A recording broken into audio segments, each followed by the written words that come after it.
Mr. Slocum, Here. Mr. Walsh, Here. Mr. Burway, Mr. Present. Jenkins, Ms. Nichols, Here. Mr. Savano, Here. Albert, Here. Mr. Malone, Here. and Mr. Gulliver. We have a quorum present.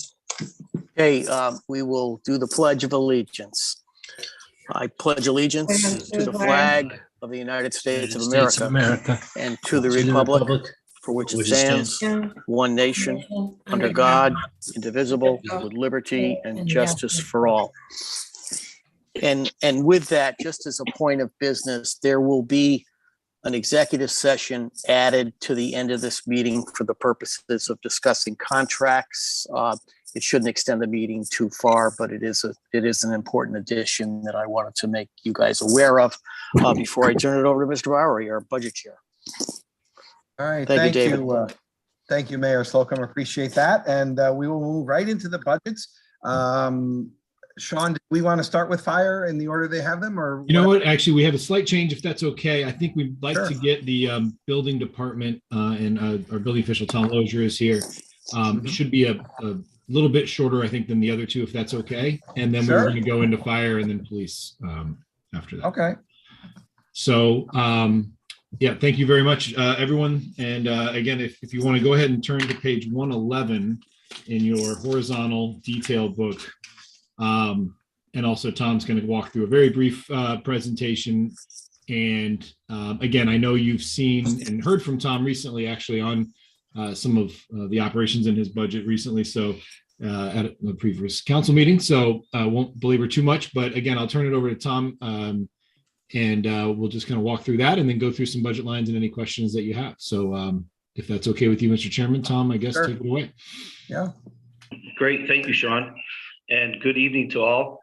Thank you for this opportunity. It was nice to be able to meet you during the department overview on March 10th. So I'm just going to go ahead and dive right into the numbers. Okay. The budget presentation, the building permits are at about 600, electrical permits just over 400, mechanical, plumbing, fuel tanks. So we're really moving along with our permits, and I'll be able to show you later in the presentation how our revenue it actually increased even since the last time we met. As far as salaries go, we're looking for 347, 433. The non-salaries, we're looking for 26,200, and that's a total of 373, 633. Explanation of increases. Increase in item 5102 is due to both assistant building officials, 5-hour increase per week to cover the current increase in inspections as indicated in my performance measures. The bump to 40-hour increase from 35 hours should cover us for the upcoming developments such as the 140 units at Stonebridge Crossing at the north end of town. That's just to name one of the large projects that's coming up in the new year. These hours should also address the concern Mr. Walsh expressed about the office being able to cover the uptick of work going forward. Increase to item 5105, the overtime is to cover after-hour emergencies such as fire, weather events, cars versus building. The current number is more in line with the 2021 actual expenditures. You'll see that on that list. The increase to 5201 for office supplies. The budget's been very small the last couple of years. Inventory is low. Cost of supplies are up. So we're looking for a little bit more to increase just to cover our expenses. The increase to 5208 for gas, this requisition is larger than past years to cover the third vehicle I've requested for the capital expenditure. The 2022 Ford Escape conforms with the other building department vehicles And by adding a third vehicle, we'll be able to go out in different directions to cover inspections more efficiently, and provide better service and handling a better workload. Right now, we have 2 vehicles and 3 inspectors. So sometimes we have a ride along, and if a car is down for repairs, then we have 3 inspectors and 1 vehicle. So other towns I've worked in, each inspector has a vehicle. That way you could run more efficiently. Increase to 5210 training. Because of COVID, inspectors are behind in the required hours of training over the last.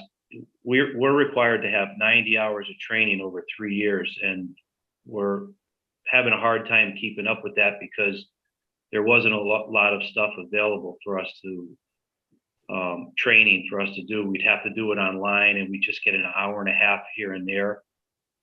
With the extra money, we'd be able to go out and do conferences and get 6 or 8 hours instead of an hour and a half. So during COVID, the in-person training and the fees associated with it were canceled. That's why we had a smaller budget the last couple of years. The increase in 5211, the reference material, the code is going to change. We're going to in October of 22, new books are going to be required. So these books are, basically where we get our rules, and that's where we look for our code compliance for our plan review. So it's nine code books, and again, we're going to the 2022 code, and we have to buy all new books for that. The increase in 5403, automotive maintenance, that's required to cover the third vehicle, and if the other 2 vehicles have any extra expenditures. 5406, we put in a requisition for $10,000 for electronic scanning of all non-residential plans as required by the state building code under retention of construction documents. And that's all according to Chapter 188 of the Connecticut General Statute. Mr. Slocum did ask us to ask the town clerk if they had any funds available at our last March 10th meeting. Arnett had reached out to her, and she has funds, but they're not going to be available for any other departments because she has to use it within her own department. Increase in 5502, conferences for continual ed and training for trade licenses. And finally, one last increase for 5601 for tools. This requisitions in order to have extra tools for the third vehicle, such as flashlights, pressure gauges, electronic testers, tape measures, things along that line. And if we can go to the next slide. So this is our revenue. We're looking at 582,356. So that is an uptick even from the beginning of March when we last met. And we're definitely going to meet our 625 that we have down for a goal, especially with all the projects coming into town. Next slide. So the building department, we really get it done. We get the applications, we get revenue, we do plan reviews, and we do inspections, as explained in our last meeting. Next slide, please. Thank you. And, I'm here to answer any questions. If you guys have any questions on any certain items. Thank you very much. I appreciate your your presentation.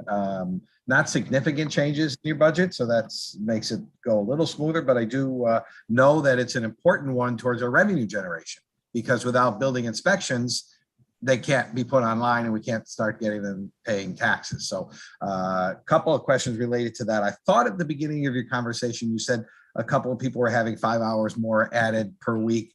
And I do remember Sylvia's committee personnel did some changes with some things there, but I don't see that showing on page 112 of the budget. It shows as 4 full-time equivalents, so it shows as the same. Is that just because we called them full-time with 30 hours and now they're gonna have 35, so they're still called the same thing? Yeah, I think if you look at the top of that bar, it's one of those things that's difficult to calculate because FTEs is based on either 35 or 40 hours per week. There's no real, wouldn't really be fair to call them 1.18 or anything like that. But yeah, both of those positions are increased by 5 hours per week. Okay. Over So- what's in the current budget. All right, and we think that's enough. We think the consultants that you needed to hire this fiscal year cover projects that are coming up and what you needed. So you don't think we need to put consultants in there in a significant way like last year. I think you had 27,000 and you cut that down significantly. So just getting some reassurance. Yeah, the consultant that you see there, it's a little confusing, I think, because that position, we did have temporary help come in. If you recall, our prior building official was on, before he left, he was intermittently in and out on medical leave. So some of what you're seeing there is the fill-in help we needed. It's the other reason you also see the overtime was so high this year, because there was a significant amount of time when it was just the 2 inspectors in the office. They had to eat up a lot of overtime just to keep, all of the plans. And again, they have our appreciation for how hard they had to work through really a very busy year, as you see from the revenue this year, with only 2 inspectors in the office before Tom came on in the late fall. Okay, that's all I have for questions. Mr. Milo, Budget Committee, is there any other questions before we go to others? Yeah, I just have one. The $10,000 for the scanning, what does that represent? Do we send that out to a service or something, or how did you come up with that number? I'm just curious. Well, that was budgeted the last couple of years, and it wasn't, the money wasn't allocated, but I figure it was a good starting point. We have archived plans in the basement of Town Hall, and they need to be organized. And yes, to answer your question, they need to go out and be scanned in. So then there will be an electronic footprint of them. We have years and years and years of plans that are just down in the basement on shelves. They need to be organized. They need to be put in categories so they're easier for contractors, residents, whoever wants to have access to these plans. We will be able to provide that service for the town. And if I could add one thing, John, that was based on an actual estimate several years ago for a phase 1 of this project. We actually had the vendor came in and took a look at all of the plans in the basement and gave us a price. So I'm just curious. It's just a round number, so I wasn't sure what was derived. Thank you. All right, other questions, Mr. Slocum? And then Yeah, I did have a question. I know you've requested and apparently are receiving a 3rd vehicle. Number 1, are we using, Mr. Kimball, a vehicle that we already own? So this is, sorry, I didn't mean to cut you off. This is one of those items where the intention was to be presenting a capital budget at the same time. That capital request hasn't come to you yet. Okay. So this fair is one of enough. those items that it kind of speaks to one of the reasons I like to take these at the same time rather than wait till the summer. Right. Well, we can Because certainly remember that, because the Yeah, only so- thing that's being allocated is gasoline or fuel. gasoline and a few tools, I think, too. But yeah, we plan to present. I have that as a capital request in my draft capital plan that I hope to give to you guys in the next 3-4 weeks or so when we. Yeah, because I didn't know if we'd be using a revenue generating older police car, which we use on the road sometimes for that purpose. But secondarily to that question, maybe it was logical that Tom came up with a jump from 2,000 to 3,000, just adding $1,000 just to basically feed each vehicle. And you did reduce it. Now, I know you reduced it by not so much, but in the current climate of fuel, and I realize it's, this is just a little arm cap off a chair, but in the whole scheme of things, that would be on page 113 under gas and dyes. Yeah, I can speak to that a little bit. The current year budget is $1,500. I was looking at an increase of $750, sort of hoping and assuming we'd be back on track with hitting our current year budget. That 2,000 is the estimate for the current year. So, adding one additional vehicle, if our budget held from last year, would only be $750. That was sort of my thinking. Obviously, in the time since January, when I prepared some of those initial numbers to now, there are even more fuel concerns than we had at the time of preparing some of those. I could certainly see, again, it's a little bit of a guess here, as no one really knows what it's going to be. Just like the scanning cost is. No, it's a fair point that I think it could easily be another $400 or $500 or even $700. But that was the thinking behind the $1,500. I know that Tom has proposed a fuel efficient hybrid vehicle that might save us a little bit there too. But again, we can discuss that maybe when we come to that purchase, and if we'd like to increase this by $500 or so, I'd have no problem. It's probably a little more realistic at this point. I agree. And I have one more follow on, and I apologize, and it has to do with the cars, because I know you mentioned hybrid, and there's almost nothing on a lot that anyone wants. So in the interim, they're going to be busy this year. Is there an available resource? Is there a vehicle someone could have access? So in the current year, in June, July, whenever they're really busy, they have that third car available? There's another vehicle they've used that the assessor's office has. It is an older Honda, correct me if I'm wrong, Honda Accord or something like that. Civic? Like a CRV or CRV, whatever. Acura or something. Yeah, there's a Honda sedan that they have used that the assessor's office isn't always using, that we could maybe, flex in between, although they will be gearing up for a reval kind of at the same time. So there will be more occasion to use it in the assessor's office. But certainly, and I think you mentioned before, whether we can take another look at the current inventory within the police department or elsewhere, if there is a vehicle coming off. But again, a lot of that hinges on those vehicles being replaced, which we know there's been delays. That's why I was bringing it up, because if they need a seat now, they might not have one for a year, and that's all I'm addressing with that question. So you can figure that out after, but that's a question. No, it's a good point. Thank you. Mr. Talbot, I saw your hand up, please. Thank you, Mr. Chair. So from the Great Minds Think Alike event, I'm going to cover some ground that my colleagues have covered for my own edification. With regard to the vehicles, Sean, is there any consideration of going to pool vehicles? I think to Mr. Slocum's point, there's probably vehicles that are around that sit a lot in different lots around the town. And would it be more efficient to go to some sort of a pool vehicle that would allow Tom to have a third vehicle and for people to share vehicles rather than dedicated? Yeah, certainly, obviously the devil's always in the details. I think in terms of at town hall, I'm not aware of any that aren't at least, readily used or needing to be available. Again, maybe short of that assessor's office vehicle. In terms of at other locations, then it just simply becomes the coordination and the convenience of how you get a car from one spot to the other. But, certainly we're open to all, we're always looking for creative solutions to save money, and we can definitely take a look.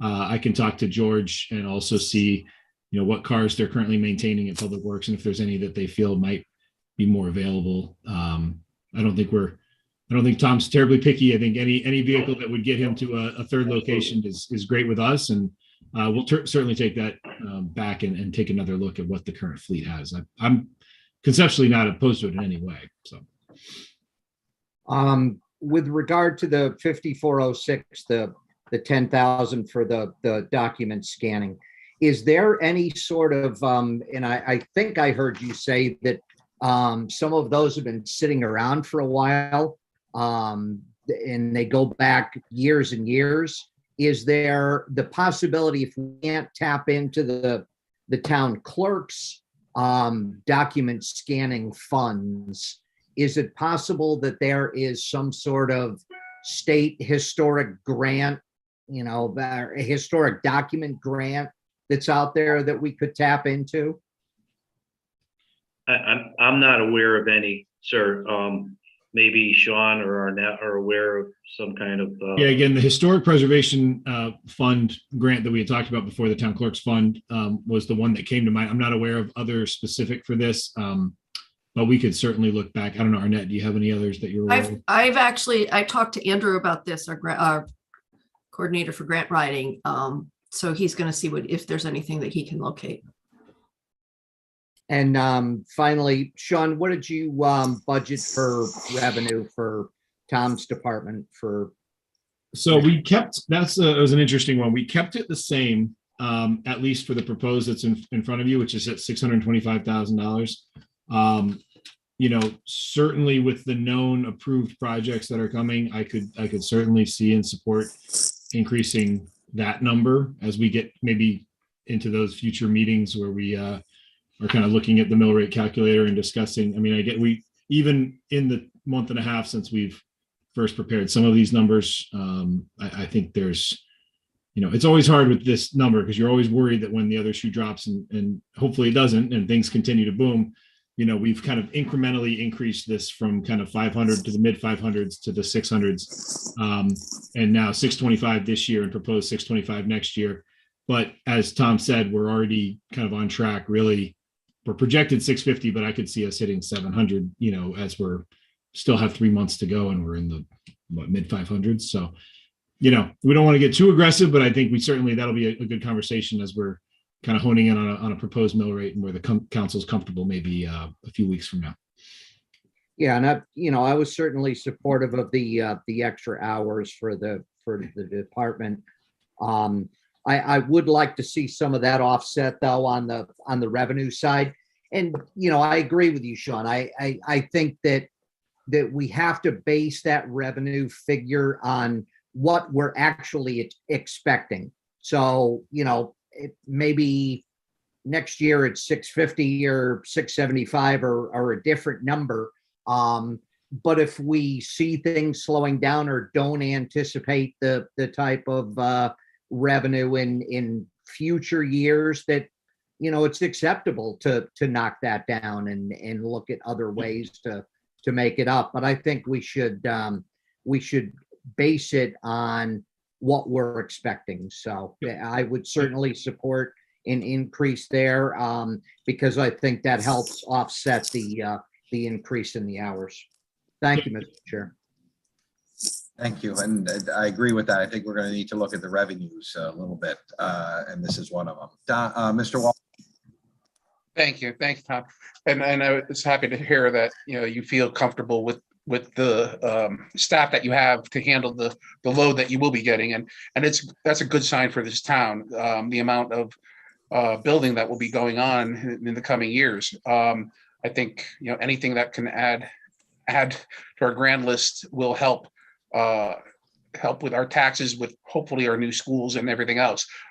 When I'm looking at the increase, I mean, I just want to make sure I understand this. So, and maybe people at home understand, it's a $50,000 increase in the salary end of it, but that majority of that is because of the way we restructured your department. It's not just because we added 5 hours each to 2 people, right? Am I correct on that?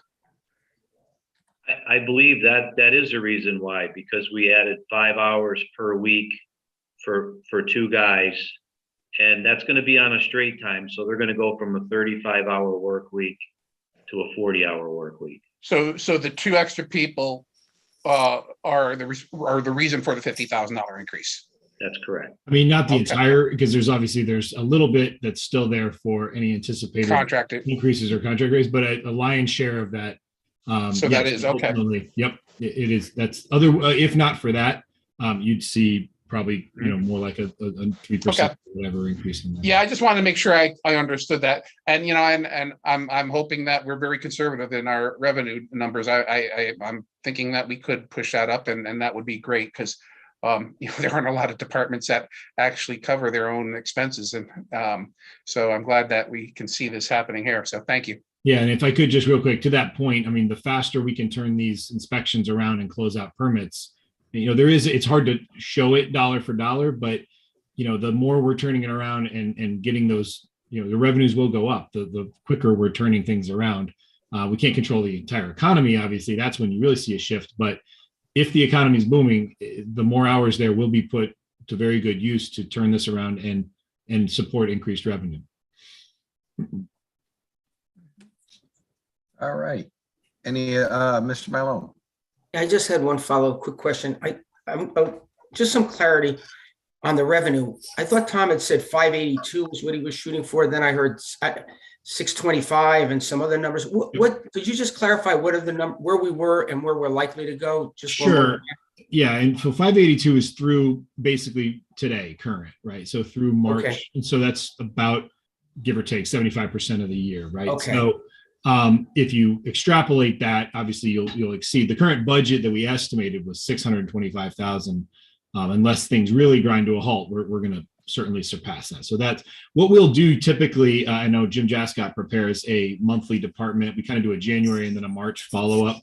Usually at a future meeting, we'll go through each of those and look at the last 5 years. And I think we'll kind of talk through that probably at one of our April meetings and kind of hone in on that number based on once we have a completed March and can kind of see where the April numbers are looking. Okay. I'm sorry, that helps. Thank you. All right. Other questions or comments? Okay. Thank you so much. We appreciate Tom. We appreciate your presentation and helpful information. Thank you. And thank you all for your attention and, thank you to our Nat and Sean. Sean, thank you very much for clarifying some of those issues. All good. Thank you very much, Tom. Awesome. Have a great night. All right. Thank you, Thanks, guys. Tom. All right. Good night. All right. Good night. All right. What did you want to do next, Sean? I think we'll go right into fire if that's okay. I see Sure. Chief Kasner is here. I didn't see him. I'm here. There you are. Okay, I'm sorry. Yeah, and now I see you. So Can we're you kind of hear me working okay? our way back within this division of the budget. So the public safety tab, if you will, if you go backwards to page 105, 106 is the beginning of the fire department. And I'll turn it over to Chief Kasner. Can you hear me, Sean? Yep, we can hear you. As you can see, the budget is relatively status quo from the non-salary, the non-salary lines. The only one of the bumps that you'll see is that I've requested 20,166 for a part-time clerk, which Sean has removed. And I met with Sean and explained to him that the importance that I saw in this position. Right now, we are supporting all of our full-time staff and our volunteers with one administrative person who works 35 hours a week.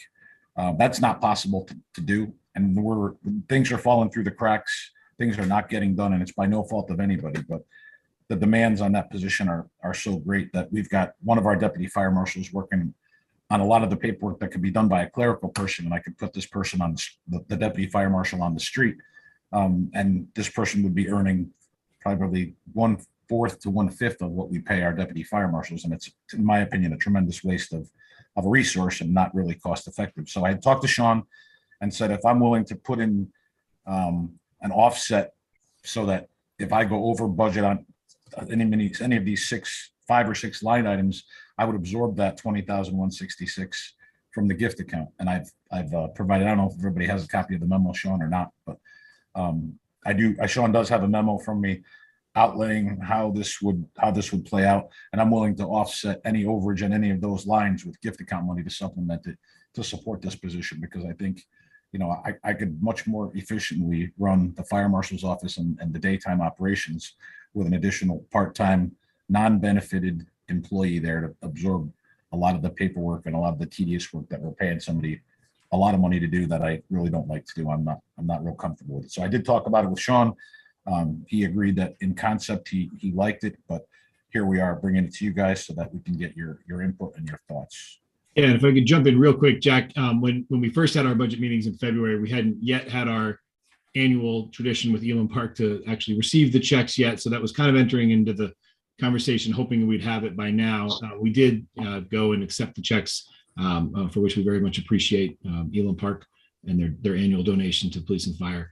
But as Chief Kasner said, I mean, this one I really struggle with. I really see and agree with Jack that have the amount of work, and he really outlined it for me, the amount of work that the deputy fire marshal is doing on these very important logs and reporting and call times. And it's important stuff, right? For insurance companies and for all of our legal requirements, we have to get it done. And he's spending an increased amount of time. And again, we're still a growing community. Call times are increasing. And we're also looking to the future with additional service needs and call volume not likely to subside anytime soon. That this is really something I do support, but as Jack said, I didn't fund it in the operating budget, as you see here, the $20,000, roughly $21,000. But I would certainly support and encourage adding that back if we can offset it with the gift account as discussed. So you want to keep going, Jack, and we can come back to that maybe. Sure. Yeah. The way I looked at this would be that I would commit to doing it in the event that any of those lines went over, kind of like an insurance policy, so that it would be there if we needed it, and certainly willing to do that. The rest of the budget, I don't want to spend a lot of time, but if you just want to run through on page 107, page 107, 5202 building maintenance, $3,000 from 2,500. That's a $500 increase. I do also have a line in the gift account budget. Let me just grab it so I can get forward to. I have a line in the gift account budget, which you'll be seeing in the next couple of weeks, of $45,000 for building maintenance. And the reason for the increase in the gift account is because we spent probably in the area of $30,000 on audio video stuff in the past 2 years to try to bring us into the 19th century as far as doing video conferencing and putting in cameras and letting us continue our operation during COVID. And there's more to do. We need to spend some money. So I've committed $45,000 of gift account money to try to do that. So that increase is modest, but necessary nonetheless. Auto equipment supplies up another $5,000. An aging fleet, it just breaks down. It costs more money. Parts cost more. It's the same song that you're going to hear from every department head when it comes to buying supplies and buying fuel. And I don't want to beat the dead horse, because you're going to have to listen to it for a lot of meetings to come. 207 printing. That's the printing that we do anytime we do a bid. That includes the cost of copying the bids and any other publications forms that the fire marshals use. Shift calendars that we provide all of our officers so that they know when they're on duty. 208 from 36 to 45,000. With fuel costs, that's just kind of an obvious one, but also our call volume, as the town manager said, our call volume continues to just steadily increase on a slow rise. 5209 personnel went from 27.5 to requested 28.5. Sean put it at 27, but my increase was for the increase in physicals that we are required to provide our members on an annual basis. Data processing, we have new software that we're entering into now, which we're required to do because the one that we currently use is going away and not supported anymore. So there's a little bit of a $2,000 increase that we're going to have to absorb in the maintenance and the contract for the new software that we're going to be getting in the next couple of months.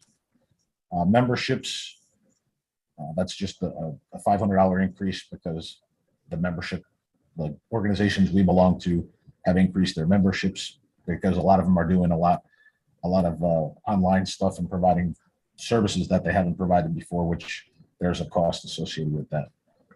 Auto allowance, that's directly, I requested 84. Sean granted the 86, and that's just because more calls we go, and we're in a good position. And I should probably do a sidebar with this, that we're in a really good position with volunteers. Our numbers are solid. They're not diminishing. So it's not unlikely if we have a fire incident to get 30 or 35 people at, and that's a problem that I don't mind having. So I would rather be prepared and be able to provide them the 650 per call to do that. 602, I'm just only hitting the lines with increases. By all means, if you have questions, I'm just trying to power through this so that you have time for questions. From 1,000 to 1,200, that's replacing some office equipment, but again, that's another one that I have $7,000 allocated in the gift account to help absorb that as well. So in a nutshell, that's it. I don't want to take a lot of time, but I'm certainly happy to answer your questions or to just have an open dialogue about any of the content that I've gone over. Just if I could, I don't have a problem if you definitely have paperwork that needs to be caught up on. I understand it's a very paperwork intensive department, and not that most of them aren't, but this is critical, fire, and we've got to make sure that training is kept track of and all that. How much of this additional administrative time will be to help keep track of what our volunteers are doing and what they're doing to keep up with their certifications that they need and whatnot? I would certainly be in favor of anything we can to help our volunteers and make sure that we're caught up to date with keeping track of certifications, et cetera. Hold on 1 second. Yep. I'm just listening to what call is going out now. So Yeah, I was just going to say, you're getting a call live now. You planned that, didn't you? I did. Yeah. I paid Did that on purpose. Yeah. Yeah. I would say probably 50, 60, 40. Our volunteers spend a huge amount of time. Our deputy chief, Dan Ford, probably spends in the area of 30 or 35 hours a week over a 7-day period. I know all day Saturdays are there doing paperwork. And that my intent is to try and relieve some of the pressure on those guys and girls, because they do spend a tremendous amount of time and they don't get compensated other than when they go to a call for $6. I think it's $6. But that this person would be able to work with them and also do the mandated reporting that we have to do per the state fire marshal's office. And the question may come up, how important is it? The capture or the collection of data is extremely important when it comes to response times, when it comes to how many people are on a call, when it comes to how many times each individual piece of apparatus rolls out the door. 5 years ago, we were not as good as we are today. I couldn't give you solid data that I could back up with facts. Now, for the past 5 years or so, we've really been capturing the data the way it's supposed to be captured. So you can ask me, hey, how many times did that truck go out the door? And I can give you an honest answer. And how many people were on that truck? I can give you an honest answer. While it may seem tedious to the average person, those are answers that I need to be able to provide the town manager, to you, and to anybody who calls 911 or lives here. So, you know, it may sound tedious, but to me, it's critically important. And all of our mission functions relate directly. They directly relate to response times and how many people we're putting on the street. So that's data that I really want to keep going and collecting, and this will hopefully help us get through the paperwork pile. Well, and that also helps with the insurance rates to our residents and our businesses and the ISO ratings and all that other stuff. So that all ties in together. So we're doing a favor to our residents by getting the most accurate information, because we're good, and therefore you guys are doing a great job, and therefore that would help with our ratings and all. So I think that's something, especially your willingness to do the offsets with the gift account. I know that there's quite a bit in the gift account that you've not planned on spending yet, you know, and you're holding it for other items. I think that's good. So, okay. All right. I'll open it up. Mr. Mylone first is Budget Committee, and then I see Ms. Nichols. Sorry, David, I was on mute. Thank you. But I'm generally happy with this. Jack does a great job. I want to personally thank him for what he does to protect and serve the community. I'm familiar with their operations, and it's well run. It's very professional. So thank you. I am curious, Jack, just on the gift account, how do you decide where you've utilized some of those funds in this particular budget? Is there any methodology you use, or is it just a judgment call that you make? I think I'm off mute, right? Yeah. Every year generally it's prior to this, I propose to the town manager a memo, and I explain directly, just to answer your question quickly, John, it directly correlates to line items in the operating budget. And I put together a budget and basically use trending in the areas that we need the funding. And I provide a budget of where I think the overages would possibly be. I provide that to the town council approves it, and it goes that way. I would think you would expect to see that. Sean has it, but I would think he just got it today. So I would think in the next couple of weeks, you're probably going to see it. And hopefully that'll better explain. I just want to make sure you don't think that this is not a dartboard. You know, there is some science and some history that goes into it. Yeah, I have it here on the screen. I'm happy to pull it up if folks do want to go through it. We were planning to bring it as we just went to Elam Park for I think the checks just came in last week. So we were going to have this on the April 12th town council regular meeting for acceptance. So we could review it at that time if you'd like, but I do have it, or also I could just email it after this if you'd like to see it in advance. Whatever David prefers is fine with me. Yeah, that's fine. If you want to send it out to us, that would be helpful. I do note that the general philosophy from the gift account is not to spend it on recurring operating everyday types of expenditures, rather special type expenditures or one-time expenditures. And your philosophy has been that way, Chief, for years, that I recall. Correct. And my thought with offsetting this would be looking at this for the year, see what it does for us, and then this would ultimately end up a line item if this works the first year and we don't go over. You know, we basically budget by line, but at the end of the day, the bottom of the line is what really my boss is going to hold me to. So as long as I can stay there, I'm pretty good with it, and I'm committing to use that to make sure that we meet that bottom line. Okay. Thank you. Ms. Nichols, you had your hand, please. Yeah, I do, Jack. This is just a general comment. Tell me how we're doing with the recruiting of volunteers. I know that's been an issue in the last couple of years. Are we increasing the number of volunteers to service that increased number of calls? Or is that still an item of, not concern, I guess that's too strong a word, but something that we should watch?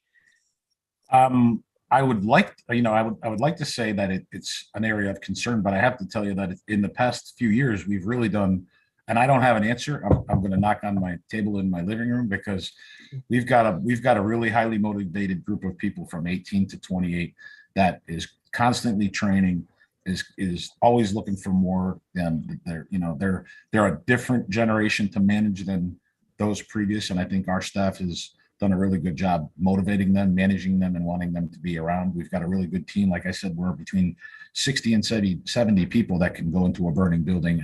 And I think it might even be a little bit closer to 80. And honestly, talking to my neighbors, our neighbors, that number totally bucks the trend with our neighbors to the north in Southington, to the west in Prospect and Wolcott. I don't know what we're doing, but whatever it is, we're going to keep doing it, because it seems to be working, and we've got a really good group. So it's less of a concern now than it probably was 3 years ago. But the group that we have now, that's, like I said, between 18 and 28, is really a motivated, very, very active group, and they're good. They're good people, and it's, we've got a really good core, and my management team is in a really good place. I appreciate that, and I think the public needs to appreciate that we do depend on those volunteers to be right there at the front line. And kudos to you and your management team that have made it a place that people want to volunteer and feel worth their time and all of that. So I appreciate hearing that. I know a couple of years ago we were concerned a little bit about the way things seemed to be going, and now it's very encouraging to see that that's improved so significantly. So thank you for that. Thank you for the good management that allows that to happen. Well, thank you. Just as an example, our neighbors to the north, Southington is also a combination department. They have a career staff and a volunteer staff. They've had to close 2 fire stations pretty much because they have no volunteers in those areas. And they just got a grant to hire 6 people to staff the station closest to us on I think it's Clark Street, right over the line. They're going to staff that station because they have 0 volunteers. So I talked to all of our neighbors, and they all asked me what the magic Kool-Aid is, and I told them I don't have the recipe, but whatever we're drinking, we're going to keep drinking it. Keep drinking. Right. Right. Thank you, Mr. Slocum. Thank you, Mr. Bowery. Chief and Sean, I'd like to return to line 5104. I realize that the line that was reduced to 20 spoke well of, Chief. I also note in that line that you have temporary fire inspectors at 40,000 budgeted in for that. Surely that's almost proof that you need that clerk, or am I mistaken? I mean, if you're hiring temps and you're going to relieve fire of some response or some additional times, does that address any of that in that 40? Honestly, the fire marshal's office does a lot of the support themselves. Our admin, our staff doesn't do a lot of support to them as much as they should, I should say, you know, okay, so it in the isn't real something world, that, okay, it's not related then. It's unrelated. it will be, because I want to, you know, and I hate to sound like a broken record, but a fire marshal sitting at a desk typing a report is not the best use of a fire marshal. I want them out on job sites. I want them out meeting with the people. There's so much stuff that's going on right now in town. And I think we're just climbing, we're just not even at the top of the mountain. I think it's going to blow up in the next 4 or 5, 6 months. And I'm going to need everybody that I can out there getting it done, because the longer it takes for them to get out to do the inspection, the longer it takes to get, you know, the certificate of occupancy or the liquor permit or whatever the document is. And I don't want to be in a position where that I'm holding up a building from being opened, a restaurant being able to serve liquor, or whatever the case might be. And the longer that backlog is in place, the more difficult it is for me. So I'm trying to address the right now with this part-time admin. But our guys and girls are working hard, and I'm trying to stay ahead of it. But that you have and I accept that. I agree with what you said, and it seems to be backed up by, you know, that Sean agrees. I guess my next question would be, how many temporary fire inspectors does 40,000 buy? It says that's plural. So what are we doing with that 40? Right now, we're hiring, what has worked for us is we're hiring off-duty firefighters who are certified as inspectors. And right now we have 3 of them, and the fire marshal sets up schedules, actually gives them the locations. I want you to work from, he'll say, I want you to work from Sandbank Road to Rolling Acres and inspect every occupancy that's a commercial occupancy in that area. So they come in when they're available between normal business hours. They come in, get a car, and they go and they do the inspections and they turn them around. So it's more location based, but right now we have 3 of them. 2 of them one of them was out injured. 2 of them we have that are out getting it done. So they basically come back and they write up a report that gets turned into the fire marshal's office. Correct. Yeah, the fire marshal will do a quality assurance review of it. Then it goes out to the property owner. But I will be honest with you, we're in buildings, and I know exactly where they're inspecting, because I'm getting phone calls from business owners about, why is this guy here? I haven't seen him in 100 years. 13 years. Yeah. Right. And we're no different than any other fire department in the state. Everybody is understaffed and everybody is not doing what they're technically required by law to do. But this is certainly bringing us closer to the minimum than we've been in some time. So that's going well as well. Okay. Well, thank you for that. Right. Other questions or comments? Mr. Veliver.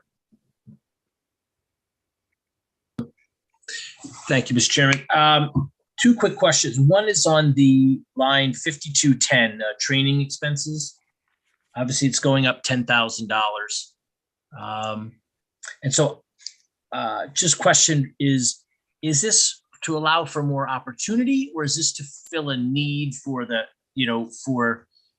staff? And also, is that for more the sort of like the deputy chiefs and their training and keeping up with them, or is that for sort of more the volunteers and the rank and file, or maybe a combination of both? That's a good question. The answer is yes. The cost of entry level training 6 years ago was $500. Now it's $1,150 plus books. So our policy is that if you want to take the class, you take the class, you pay for it all. You provide us with proof of completion that you satisfactorily have passed that, and then we reimburse you. We don't outlay cash. We stopped doing that a long time ago because we got burnt. We don't do that anymore. So they outlay the money. It is for sending people, the fire marshals, to a 2-day seminar, just like Mr. Lozier said. They're required to maintain 90 hours, and if it means they have to go to a seminar in Cromwell for 2 or 3 days, that will come out of that, and we will do that too. We use it for any of our chief officers that want to travel to any local training events or symposiums or whatever they might do. And we primarily have, back to the gift account, we have I have a line item in the gift account of 14,000. So if somebody wanted to go to Florida or Texas for a specialized class, we have the ability through the gift account to do that. But that's basically, this is easy to probably say that this is for the local training. Anything specialized or further away, we absorb in the gift account. Well, that's Hope that great, because I mean, I answers your think, yeah, no, it does. And I just wanted to make sure, see what we're trying to, because obviously one of the things that we want to do is make sure that these are the deputies and also the volunteers are getting whatever training that they need, and also to not only to help potentially bring in new people, but to retain them and help them grow within the department, because we want to make sure that they get what they need, because whatever the Kool-Aid is, perhaps that's part of the, part of whatever we're drinking to keep them, having this trend be good for Cheshire. I think that's part of what's important, to make sure that they receive the training they need to make it more of a rewarding adventure and opportunity for them. And my second question goes to just line 5703. Sean, maybe you can answer this question. This is on the workers' comp. Obviously, there's a drop of almost $5,000 there. Is that just because we're getting a better price, or is there something that's happening with the fire department that's getting us a better price, or is it just that we're just getting a better price from our broker? Yeah, so if you recall, when we went through the employee benefits section, this is the fire department's share of that, and Jim can jump in if needed. But yeah, if you recall, this is that item where when we adopted the budget in the end of April, or end of May last year, we didn't yet have the final pricing because we were still considering switching carriers. We ultimately did switch carriers from Kerma to Travelers for significant savings. This is their kind of portion, if you will, of that savings. And so budget year over year, it appears as a decrease because we have budgeted the higher amount, assuming more conservatively. So Jim, did I misstate any of that? You described exactly what happened there. That's right. But I think it's important to note, and I'm not going to jump on a soapbox, but we do a lot. Our losses are minimal. We have very little slips, falls, and strains. Part of that is our wellness programs that we have at gym facility in every building. We provide each member membership to Physique Plus if they want to go. The volunteer corporation pays for their membership to go there. So there's a lot of initiatives that we do on the other side of the doors and inside the firehouse that help keep our members healthy, keep our members in shape. So that certainly has an effect on the strains. Our business is not, it's not an easy thing. Everything we do involves lifting, pushing, pulling, hammering, or whatever the case might be. And we try to do our fair share to keep ourselves conditioned to do that. Yeah, Jack's right. Compared to a lot of fire departments, our claims are far, far lower. So, well, Chief, thank you very much. And thank you for all that you do for the town and for all your department does, and everyone there does a great job. And thank you for all the programs you put in place. Thank you. Thank you. All right, other council questions or comments? Yes, Ms. Walsh. Thank you. Thank you, Chief. Just a quick question, going back to the assistant that you're looking to hire. And I heard you say that you would be willing to even take the money from your gift account. And maybe Sean can answer. Is this something that we decide whether it comes from his gift account or whether we put it as part of the budget, or and is that something that we're going to have to decide on? So ultimately, I think with this one, it's, two things. One is, yes, you ultimately appropriate the gift account in total with an attached memo to both. And this year it's $195,000 to both departments. And the attached memo is essentially a budget, although again, it is in concept as to where the money may ultimately spend. You're appropriating the full amount, but we give you a memo for both departments of the anticipated use of those funds. In this case, I think what Jack is proposing that I support is that we would again amend the budget so that it's budget neutral with the 21,000, and that if he needs to go over on those items, we would use the gift account. So yes, in effect, it'd be kind of a two-part approval, if you will, because you ultimately will have another, I suppose, bite at the apple if you wanted to modify the appropriation or not appropriate on April 12th, which I don't anticipate we would do. But yeah, ultimately, they're both under your approval. You're the fiscal authority, but it's a two-parter. And I think what Jack is saying here makes a lot of sense, that if we could get approval to have this position in there with the understanding that if he could hold those budget lines, great. If he has to go over a little bit within that $20,000 amount, the gift account will be available with the balance there to cover that. That's 100% what I thought. Yeah, I mean, it makes sense. I mean, and I appreciate all the hard work you guys put in. And I know your job isn't a 40-hour-a-week job, it's Monday through Friday. So I understand, you're putting in a lot of hours at different times of the week, and I appreciate it. And if this could help, make your job a little easier, then I'm all for it. I think the most important part of our job is to make sure that we keep the public safe here. And I think this is something that I would support. I just wanted to find out how we have to be, how we decide where the money is coming from. But thank you. Right, thank you. Mr. Walsh. Any other questions or comments? All right, Chief, can we go, thank you for the fire presentation. Greatly appreciated, and all the hard work that your members do. And I do have a question under civil preparedness, which is also under you. So if we don't mind, if we can go to page 100, it starts on 99, but 100 is the detail. And just if I could get some explanation as to what the 44,000 request in line 5409, it says code red emergency notification. Did we cut down on the number of notifications we're going to have, or what did we cut out to save that 34,000 from what you requested? Page 100. Just get to it. Yeah, give everyone a few minutes. I know you I didn't. think, Jack, I can jump in on that if you'd like. Okay. I believe that is where, if the council recalls last year, there were, Jack, is that the line that we had? Water, the hydrant maintenance. Exactly. I think that's where the hydrant maintenance lines that we consolidated last year. If you recall, in the Public Works Department and the Fire Department and Civil Preparedness, we had various stages of hydrant maintenance, hydrant painting, hydrant replacement. We had hydrants in so many spots that we consolidated them so we could have generally what do the existence of hydrants cost us in the budget.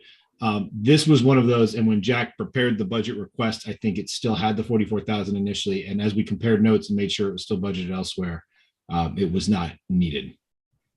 Okay, so we'll see it when we get to Public Works Thursday night. Okay, that's great. That was, I open it up. Anybody else has any questions regarding civil preparedness? It's pretty straightforward, around the same amount, about 40,000. As a side note, the council was kind enough to allow us to purchase 2 additional generators to power our buildings. And we're looking at getting one of them in July and the other one probably toward the first of the year. Supply chain issues are affecting that also, but hopefully by the fall and the winter, we have another generator to serve our buildings. One in time for hurricane season and then one in time for ice storm season. Okay. It's correct. All right. All right, folks, any other questions for the chief while he's here? I know he's got to get back to those calls that keep coming in. We heard him on here, so. I'm going to make popcorn so I can watch Neil's presentation. Yeah. Don't throw any at the screen. All right. Thanks, Chief. Appreciate it. Everybody have a great night. You too. Thank you, Jack. All right. So then we'll go on to police. Right, Sean?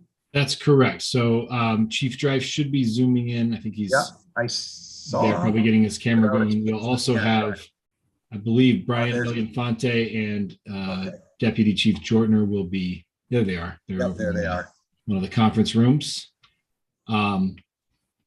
So yeah, I guess I'll turn it over to Neil if you want to kick it off and introduce everybody. Yeah, I just need to call dispatch and have them stop faking fire calls now that Jack's not doesn't have his radio up in the back. Be a quiet night, Yeah. Tell them the check's in the mail, Neil. The check's in the mail. Yeah. All right. Well, thank you, everyone. I take a slightly different approach to my colleagues, just because I have, as you've probably noted, 2 very large. Well, I'm requesting almost an 8% increase year over year, and the majority of that is due to 2 two significant expenditures that I'm asking your support for. The first one obviously is the, let me just back up a little bit. This is largely, other than those two line items, is largely a status quo budget. There's a little bit of a difference that I'm happy to report to you this year as opposed to the last several, in that as of March 14th, we were back to our full 48 authorized strength. And we've been very lucky in the last couple of months. The last 4 officers that we've hired have all been certified or eligible to be recertified. One of them had been retired for about 5 years, but the Police Officers Standards and Training Council has approved a training program for him that will allow him to not have to go back through the full basic academy. So with the exception of one officer who remains out on injured leave, we are back to 48 for the first time in probably 4 or 5 years altogether, with our retirements and resignations that we've had over the last couple of years. That's probably a little bit of a double-edged sword for me at this point. It means there's no, hey, we can hold off on that position for 6 months and get the payroll savings. It represents, my personnel line there represents a fully staffed department of 48 sworn officers. So, but again, I look at that as a positive thing. We'll be going into the summer and the peak vacation time, fully staffed again for the first time in several years. So with that being said, I'm certainly happy to answer any questions that you might have about any individual line items, but I wanted to just give you an overview of the 2 major increases. The first one is related to our ongoing radio project. Most of you, I think, were on the council when we went through the referendum process, and the residents approved that referendum a total of $4.476 million for a complete overhaul of our public safety radio system. As you recall, one of the main provisions of that was to get some interoperability, not only for the police and fire departments with surrounding towns, but most importantly, internally, so that we could talk to the schools. And I'm happy to report that the radio system is working as advertised, for the most part. There's one little glitch that we're still trying to work out with some interference with a fire department signal or frequency that's picking up some interference from a fire department in Massachusetts, believe it or not, that's on the same frequency. But I think we're probably going to be able to resolve that well. So everything else is working fine. We're in the final stages now just of programming our portable radios. But again, that $4.476 million project obviously comes with maintenance costs after that. The maintenance costs that you see there, $198,300. The vast majority of that is the software maintenance agreement with Motorola, which is, basically the ongoing maintenance. We went active on the radio system basically around November 1st of 21. That started the 1-year tolling on the included factory warranty. After that 1 year, the maintenance agreement kicks in. So it'll hit during this fiscal year. I expect to get the invoice sometime around October, due on or about November 1st of this year, 22. Again, about 178,000 of it is earmarked for that.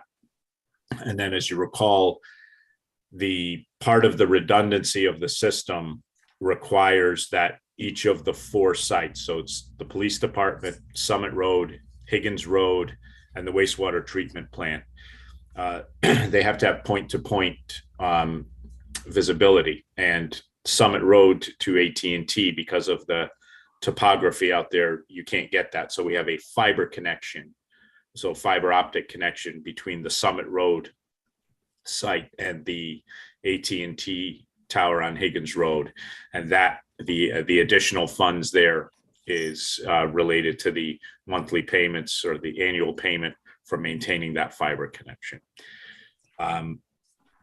I wish I could tell you that I could knock off some of that or we could negotiate it lower. I can't. That 198,300 is kind of a, for all intents and purposes, is a fixed cost. And part of it, as you're aware from other maintenance agreements we do on technology products, I think there's a 2% escalator built into the 178. So next year it'll be a little bit higher. The other major increase that we're requesting, we kind of put into the other equipment line, which is in the administrative section. It's actually at the bottom line on page 87 of the book, 5603 other equipment. And we earmarked, or we put in as a placeholder $100,000 to replace our body cameras and in-car cameras. So back in 2017, again, with the council support, we went to body-worn cameras. They were becoming more and more of an expectation among residents. We all agreed then that eventually they would probably be mandated, and we should have picked some stocks at the time that we were doing that, because obviously with the police accountability bill, June 30th of this year is the requirement for all police departments in Connecticut to have body cameras and in-car cameras in all their frontline patrol vehicles. Now, we had in-car cameras for many years, since probably around 2008, when they were first installed prior to my arrival. But the body cameras were something that was really starting to take hold and become more and more popular. The technology was getting to the point where they were readily available. The product was very good, high definition video, and it got to the point where I came to you, or the council at the time anyway, and recommended that we go with them, and you supported it. We spent roughly $205,000 on the project then. There was an incentive from the state. We got $120,000 of that reimbursed from the state at the time. Unfortunately, although there is still grant funding available, it's only for first-time adopters of the technology now. So if departments that didn't yet adopt body cameras are getting the opportunity to apply for grant funding, and it's at a much lesser. They're not paying 100% anymore. I think it's either between 30 and 50%, I think, depending on the size of the department. So the reimbursement rate isn't the same either. So like any other piece of technology, ours were purchased 5 years ago. And the analogy that I like to make with people is that, it's like your cell phone. And I know every time I say this, how many people have the cell phone that they had 5 years ago. There's at least 2 or 3 of you I know who are probably going to put your hands up and show me a flip phone or something. But it's the technology has improved greatly is the bottom line on a lot of this. The main problem that we're having with our current model, and this is actually my body camera here, is battery life. This is a kind of a closed unit. It's in a way, it's like your cell phone. It doesn't have a removable battery. When the battery goes low, you have to take the body camera off your uniform and plug it into a docking station, either in the cruiser or at your house or in the police department, depending on where you happen to be.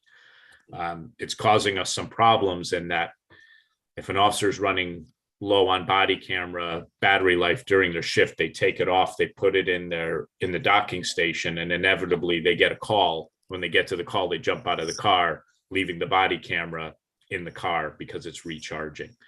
We've had a couple of instances where we have incidents where we would like to have the body camera footage, or we've been looking for it because we have to review it as part of a use of force review or something like that, where we don't have the body camera video.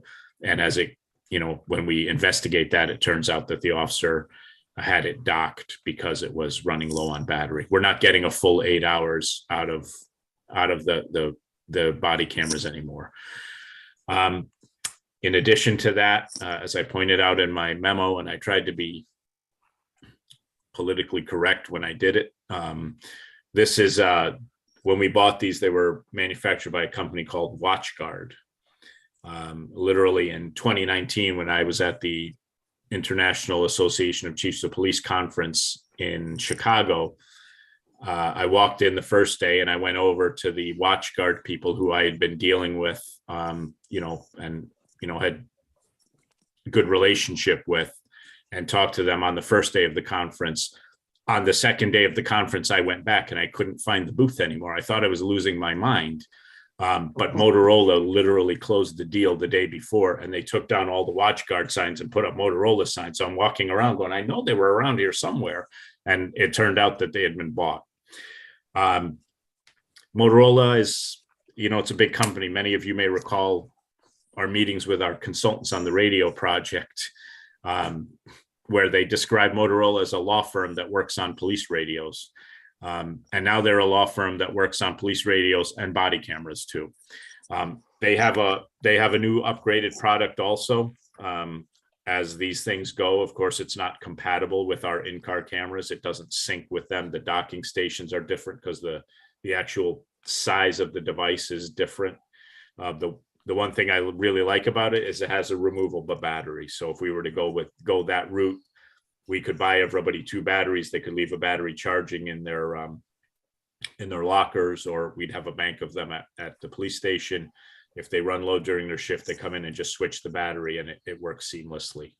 Again, their product is, I don't think it's as good as the Axon product that I've kind of given a written proposal for.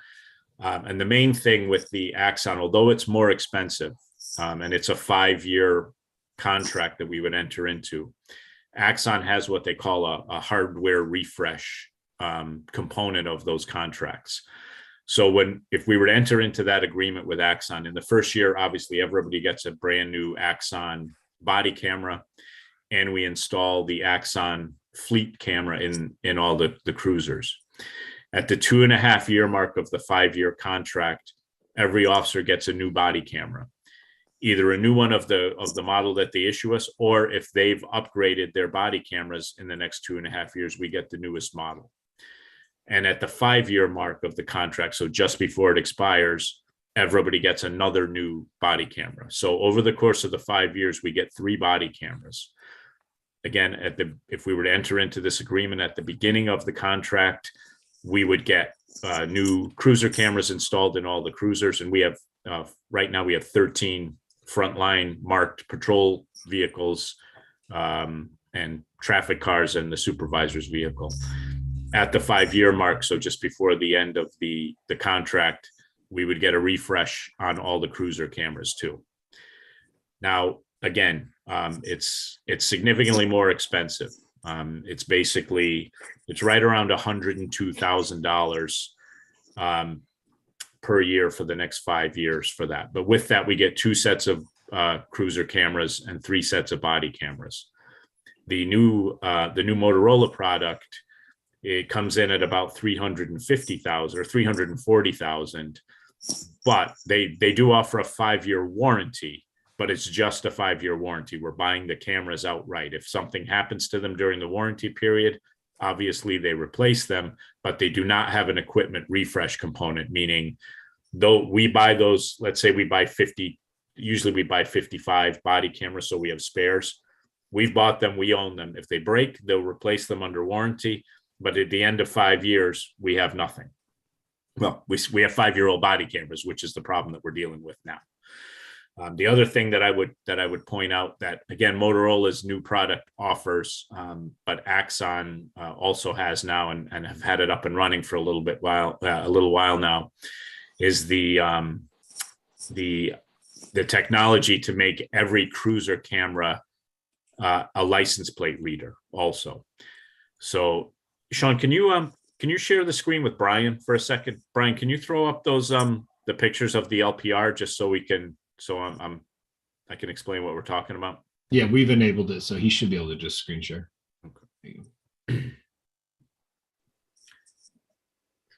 Start with the current cruiser camera or LPR, Brian, if you don't mind.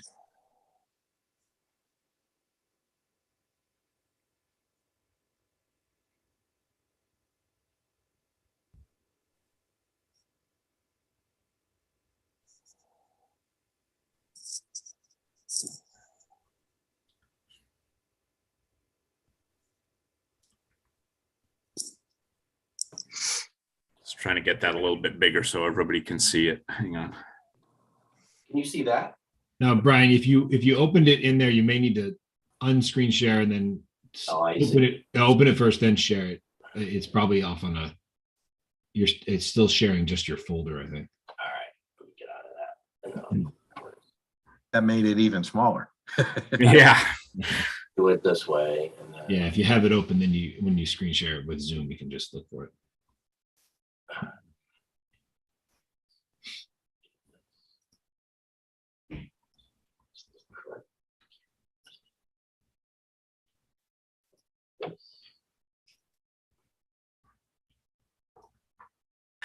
this.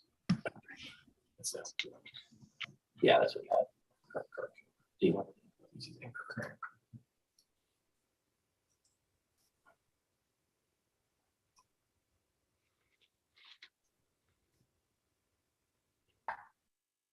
While Brian's opening that up, we currently have one license plate reader system in the department. It's mounted obviously on one car. It's hard mounted there. You can't move it around from car to car. Many of you have probably seen, if you haven't seen it's actually on the autism car now. So if you see the car that's stickered with the autism awareness graphics, the two cameras that mount on the top of the camera there. Okay, so the bottom picture there is our actual car in the back parking lot with one camera that faces to the rear and one camera that faces to the front. It's a completely independent system. Again, it's hard mounted there, as you can see, to the car. If that car's in service or nobody's driving it that day, then it's just sitting in our back parking lot, not doing anything. If we can go to show them the Axon fleet, Brian, just yeah. So that is the forward-facing cruiser camera from Axon, and one of those two lenses that you can see on the front of the picture there, as you see in the screenshot at the bottom there, provides the technology for the license plate reading. Vehicle crime, it's no surprise to any of you that vehicle crime has been a significant issue in town for probably the last 3 or 4 years. We've had a lot of stolen cars, and we've had even more break-ins and thefts from motor vehicles. So having the ability to turn every single one of our marked cruisers into a license plate reader car is attractive, certainly to me as the police chief, to be able to not only for the ability to see stolen cars or be alerted to stolen cars, but also as an intelligence gathering tool or for after the fact, because the system does store those plates for a limited amount of time. So even if a car wasn't reported stolen at the time it drove by the cruiser, if it is later, we can search that database and see where it was and what direction it was going in. So again, that does add a little bit to the it's included in the roughly $102,000 price tag that I've shared with you today. We could get it a little bit lower by taking that out, probably by about $6,000 a year. But again, I think this is an attractive piece of technology based on the types of crime that we've been dealing with in town for the last 3 or 4 years. Again, I think this technology is only going to become used more and more. There's some towns that are talking now about having fixed LPRs installed on like street lights and things like that, so that their dispatchers are getting alerts to to stolen cars and things like that around town. So again, I gave this as an option. It certainly is something that I would recommend if if we adopt the Axon system, that we do pay that extra for this technology. And can we just go to the body camera now?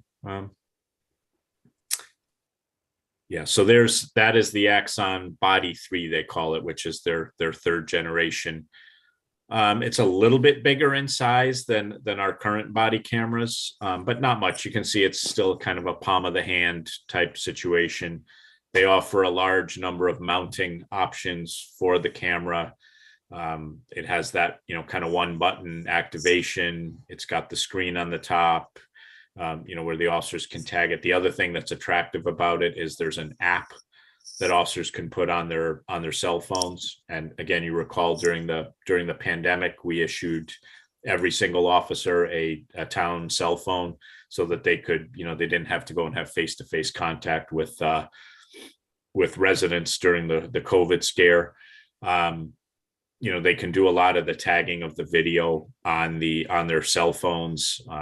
Again, it's pretty seamless. So again, with the police accountability bill, this is not something that's optional. I tried to lay out the case in the memo that, there's obviously the less expensive option of just replacing the body cameras that we currently have, but bearing in mind that they're already 5 years old and we're experiencing issues with them.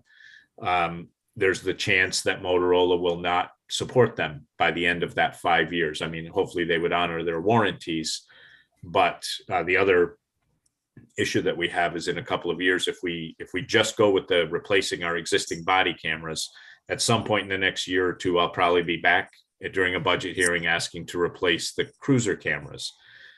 In order to maintain the compatibility with the body cameras, we'd probably be stuck with buying the older model cruiser camera again, even though there's a more advanced camera available, just so that we could continue to have the compatibility. From an IT perspective, the last thing we want to do is be running two separate systems where the body cameras are recorded and maintained on one database or in the cloud, and the cruiser cameras are maintained on our in-house server, and you have to make separate recordings of every incident, to just get a full picture of what happened. And when these cases go to court, they want everything. They want every body camera footage of every officer and supervisor who responded. And they want the cruiser video too. Even if the cruiser video just shows the officer pulling up and you're looking at, the garage door or the mailbox because everybody's inside handling the call. So, excuse me. That's really, that's the long and short of it. It's a technology product. Like I said, I equate it to your phone with the exception of nobody takes their personal phone and sticks it on their outermost garment and then wears it in the snow and the rain and the heat and the cold and in and out of their cars and in and out of the building, basically for 8 hours a day, right? You protect it as best you can. I would never want to put the town in a position where we have a high profile, a critical incident, if you will, and we're unable to produce body camera footage from everybody who was there because the connotation from the advocacy and activist groups and the legal community would be that, we're not in compliance with the law on body cameras, or worse, that we have them and we purposely didn't record something, or an officer, deliberately left their body camera because they knew they were going to, do something inappropriate. So, again, I'm happy to answer questions about this or any of the other items. Obviously, I chose to focus on these two because they're the lion's share of the increase that I have. So, again, I appreciate your attention, and I'm here to answer any questions that I can. I have a question. All right, Mr. Slocum. Well, you go ahead. I didn't know if the picture was going to go away. I wanted to be heard, but I can wait. Go with your budget committee and then I'll follow. Well, just Mr. Mylone, did you have questions? No, I saw. No, go ahead, Tim. That's fine. All right, Tim. Chief, I noticed that Axon's been around since '93, and they do about 850 million in sales. I'm sure Motorola's like 250 billion in sales. I'm only kidding. But I guess my question has to do with, I like that it's an American company. That's terrific. How old is the Axon program we're potentially buying into? How long have they been on it? And how widely is it used within local jurisdictions in the state of Connecticut? Would your guess be? So I haven't polled anybody as to how many exact. So let me take those in order. So Axon obviously started out as Taser, right? That was their first product in the early 90s. They came up with the Taser. Obviously, we use, every Cheshire police officer has a Taser that they use. And they're very open about this. When they got into, they saw the video, body cameras, and in particular, they started out solely with body cameras. Only the last couple of years that they've really gotten heavy into the car cameras. But when they saw that coming, they went all in. And as soon, according to, again, they're pretty open about it, when their revenue generated from their body camera sales exceeded the revenue from tasers, they changed the name to Axon. Because they had called their body camera Axon right from the beginning. So that's what brought on the name change. I agree with you. They are exclusively these law enforcement products. Whereas now, and that's what WatchGuard was. That was the attraction with WatchGuard when we went with them 5 years ago, was they made two things: police cruiser cameras and police body cameras. And now they're part of the giant Motorola family there. Again, I think I shared with Sean earlier today, we were on a first name basis with the WatchGuard salesman. He lived up in New Hampshire. If we needed something, he'd jump in his car and run down here and take care of it for us. He's no longer with the company, because when Motorola brought them, they apparently bought out a bunch of their employees too. And now it's 1-800-Motorola to try to get, answers on things. And we're already having issues with, we're having a disagreement with Motorola now about whether or not some of our body cameras that are failing now, that we're trying to get replaced on warranty. And they're claiming that our warranty actually expired in October of last year, when we don't think it did. So we're working on that now. But Axon still has this kind of niche business. This is really all they do. If you go on their website, they're trying to get into, CAD systems and RMS systems, although I don't know how much success they're having with that. But I will tell you that Farmington, which is a fully accredited police department, roughly the same size as us, just went through a process, because although they had, same thing, they had WatchGuard in-car cameras, but with the police accountability bill, they had never adopted the body cameras. Now that they have to, they went with Axon too. Hartford, my former colleagues in Hartford are all equipped with Axon. And it's, I don't want to say it's 50-50, because, the state police for years have used Panasonic products. And because they have so many, they have over 1,000 cars with Panasonic cruiser cameras in them, I think it made sense to them to go with a Panasonic body camera. But we've reviewed, we kind of kicked the tires on everything, and we quickly discarded all but WatchGuard, which is now Motorola, and Axon as really the two main products that we'd be interested in adopting.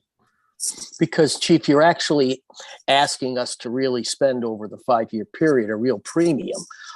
So the offset is that you really feel confident it's an entirely better product, and probably outlast the other product without wartime on your hands, fighting for, your contract with Motorola that we may have opted because it was cheaper. My last question has to do with the cloud costs, because I know you said cloud costs are a lot cheaper, and I know that I have no idea what they cost. What's the cloud costs? Maybe Sean knows the costs of the clouds. I know in your budget document, Sean, you put down that the $100,000 request, which has been changed a little bit since, and with a lot more detail now, included cloud. I think you stated that, and that was obviously, maybe I misread it. I can answer that. One of the main reasons that we went with WatchGuard 5 years ago was because they weren't pushing the cloud very aggressively. We were able to buy a server, and we store all our video from both the in-car and the body cameras on a server, in town. At the time, and I think Brian can jump in here if I get it wrong, but I think at the time we were looking at Axon, they were aggressively pushing their cloud storage, but it was $99 per camera per month. Now it's $49 per camera per month. So it's literally half what it was 5 years ago. Okay.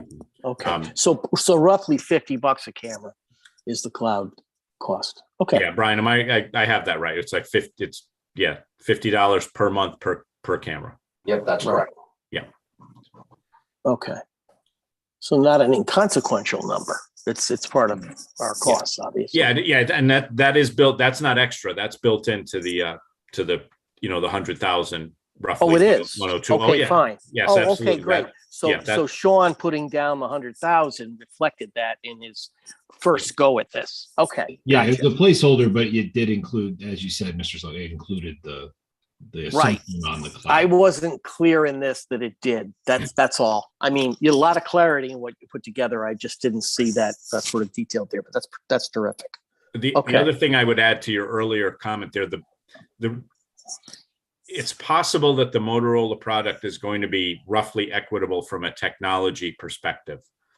However, what we get for the extra roughly $160,000 over the course of 5 years is we get 3 sets of body cameras and 2 sets of cruiser cameras.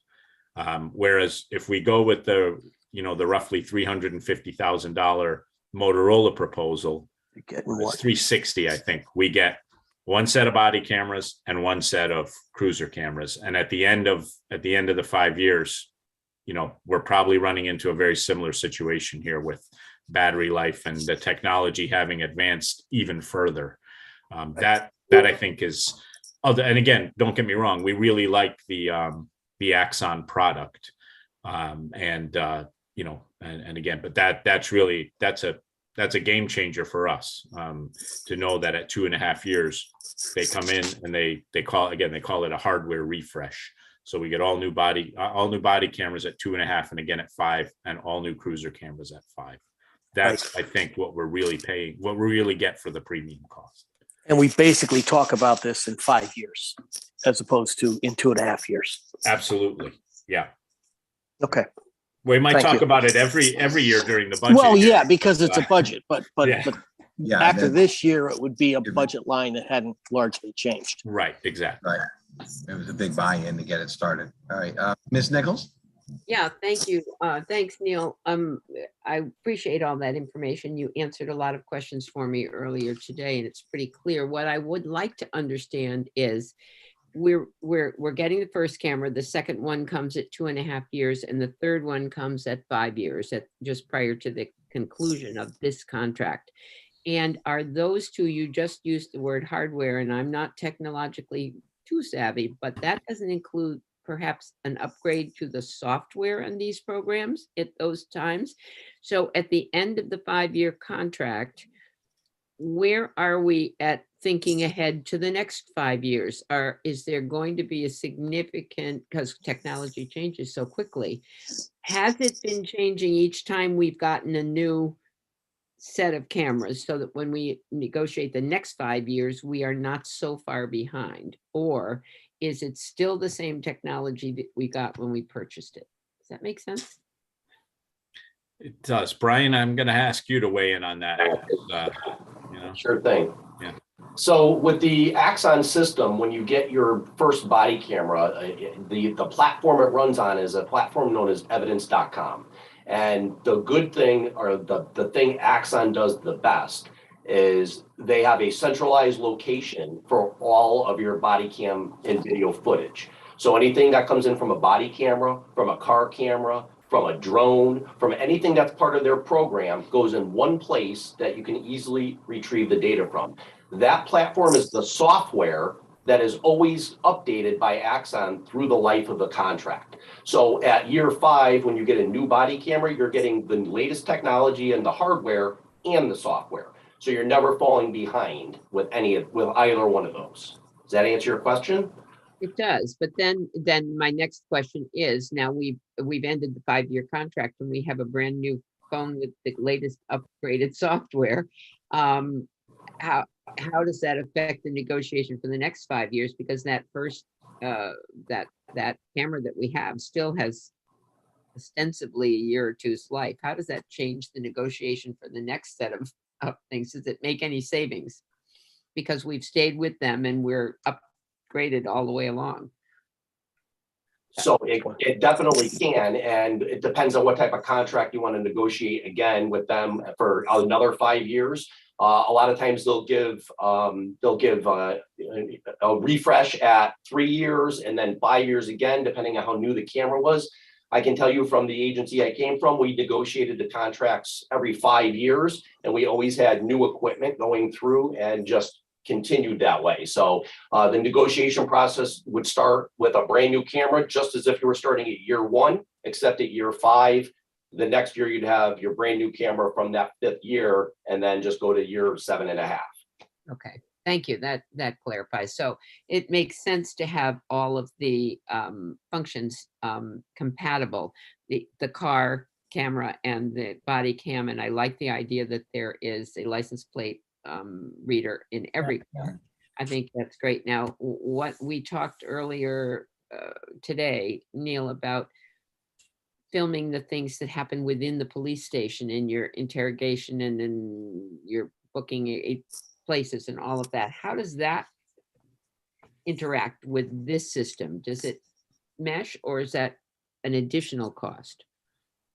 That is an additional cost, much like Chief Kasner. I indicated in the memo that that's roughly an additional $10,000 per year to outfit.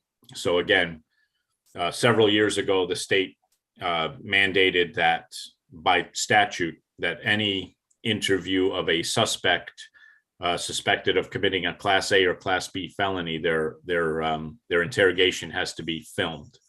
So we've had a recording system in the interview rooms in the detective division for several years now. But again, it is completely independent from the Motorola, WatchGuard body cameras. Axon offers a product, an interview room product that, again, we'd be looking to get 2 versions of it, one for the interview rooms downstairs in the detective division and the other for the prisoner processing area upstairs. Again, we have camera systems in there now. Again, we're required to record those areas, particularly the prisoner processing areas would be considered a high liability area. If we have an in custody situation, use of force, et cetera, we're definitely going to want video to protect the organization and the individual officers involved.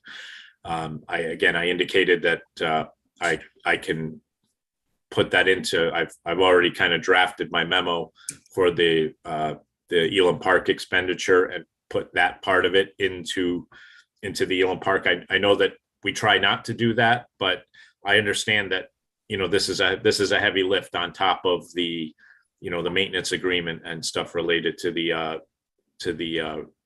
radio project. So being cognizant of that, I try to keep this number to right around 100,000. So I would, again, it's seamless. So an officer gets dispatched to the call, turns on their lights and siren to respond.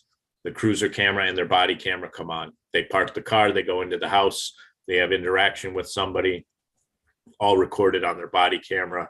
They make an arrest. They come out to the cruiser, secure the prisoner, drive back to the police department, book and process the person, all the way up to the point where they're bonded out or released on a written promise to appear. All of it is tagged under the same case number. If another officer comes in to help them process the prisoner, if a supervisor responds to the scene, their body camera footage is automatically tagged with that case number.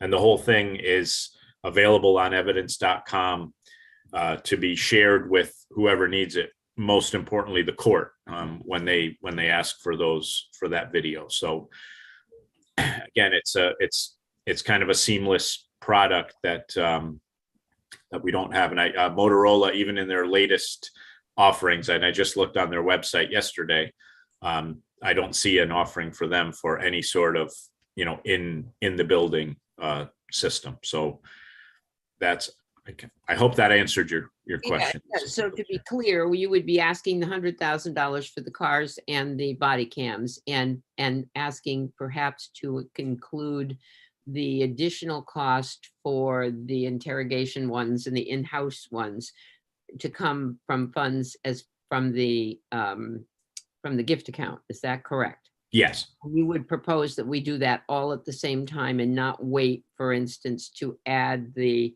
in-house stuff another year, wait another year. You'd want it to be implemented so it's all seamless at the start, at the beginning, which would make sense to me. But that would be my preference. Yeah. Just that, we can get it all on the same platform right at the beginning. And then the last question, and then I'll be quiet for a minute, but does this save time for administrative processes within the department to provide all of this information when it's requested for a lawsuit or whatever else you need to provide it for? So because it's so seamless and you push one button and it's all collected, I would assume that would reduce the time of your staff to collect it all and put it into a file. Is that a correct understanding or not? Yes. So the administrative lieutenant is starting to spend a significant amount of time responding to Freedom of Information Act requests, because body camera footage is considered a public record in the state of Connecticut. And there are some exceptions about when you can release and when you can decline to release it. But for the most part, it's considered a public record. So putting those requests together, putting that footage, getting it together and putting it on some sort of DVD or thumb drive to go out to a member of the public is something that he spends an increasing amount of time on in the last couple of years. So this streamlines that process also. I don't have a number for you. Is it 2 hours a week or 3 hours a week that he spends doing that? I'm not sure, but this certainly would streamline it over the way that we're doing it right now. Okay, so on cursory information today, it seems like what this would do would make the department more efficient, make our officers safer in the discussion of their duties, and protect the people that they were dealing with to be fairly treated. So right on surface, without further thinking about it, it seems like a reasonable request to me. Thank you, Sylvia. Mr. Talbot. Oh, I'm sorry, Mr. Walsh. I saw your hand next. Mr. Talbot. Thank you, Mr. Chair. Chief, thank you. One of the things in your memo that you talked about was the clips on the body worn cams, the current ones, the Motorola's, have they improved that with the Axons? Is that something that's a little sturdier? That's a concern that those things are snapping because of just the amount of use they get. Axon has a magnetic mount. So this, I don't know if you can see, if any of you carry your cell phones like I do on a belt, like a belt clip. Yeah. Yeah. Right. This is what most of the officers prefer. My particular body camera does not allow this to spin, but on the ones that the officers have, it allows it to spin, and you'll see them. They just kind of, if you've seen them out on the road, it's kind of stuck like that on their uniform. Yep. The clip is what I was just looking at one today where it's got a little tab on the top here. The tab is broken off, so now you can't secure the clip. Axon has a much more robust magnetic mount that I think will answer or will improve a lot of those issues. It seems to me that it's a lot more comfortable to wear. WatchGuard has a magnetic mount too, but it's kind of complicated. You got to mount a plate. Some officers, are still putting it in their pocket and have it on the outside. The Axon one seems a lot more robust, and I think a lot easier to mount.